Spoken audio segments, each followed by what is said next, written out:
Hey everyone, I'm Ryan. So, cheap electronic drum kits are an absolute pain in the ass. And, well, this particular one is called the Carlsbro, I think, CSD 130M. And, well, I'll be honest, ever since I got it, it's been having its own fair share of issues. And I think the biggest issue for me is just the fact that the MIDI itself doesn't really. It's not particularly plug and play. Like if I want to just plug it into my laptop and just sort of get down to things.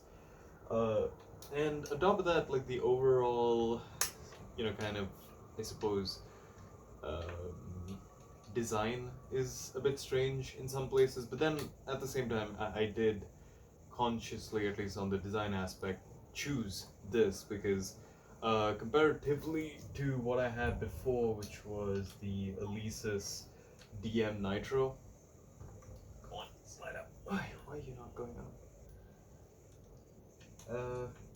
That was a much different, I suppose, beast in its own right, but as much as that had basically entirely rubber pads. Sorry, 1 minute. My dog wants to be let out. On you go, Mr. Chu. Go on. See ya. Anyway, so as I was saying, that was a beast in its own right. As much as yes, it did have entirely rubber pads, it was much larger, and this one at least has a mesh head snare. Since it was made by Alesis, when you plugged it into certain VSTs, it either, even if it didn't have a profile, you can use a default Alesis, like maybe, I think the DM6 was what came out before it, so I could work off of that. So, there was hope. This, on the other hand, is a little bit more different because, well, Carlsbro isn't necessarily a particularly famous brand in any way, shape, or form, and so because of that, um, pretty much in every drum software that I have to use, I have to manually program everything, which isn't too bad.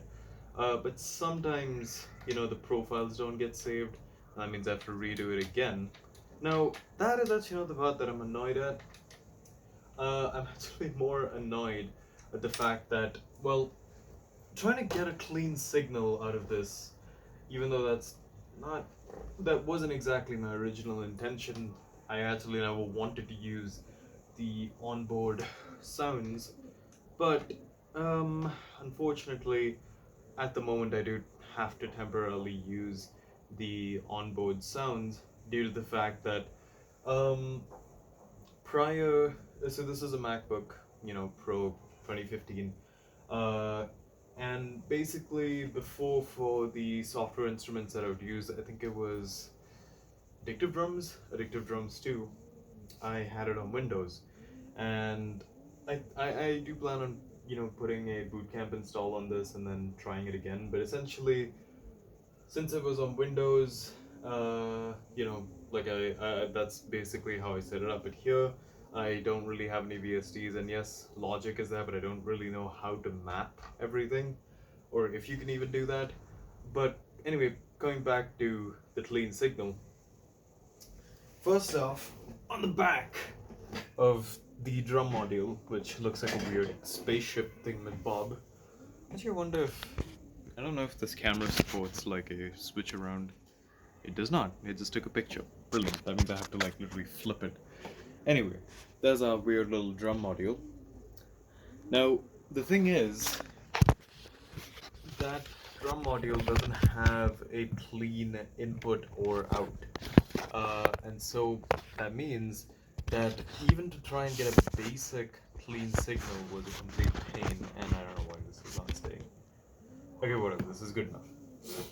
So, literally, all I want to do is plug in an auxiliary input and an output, to like earphones or something.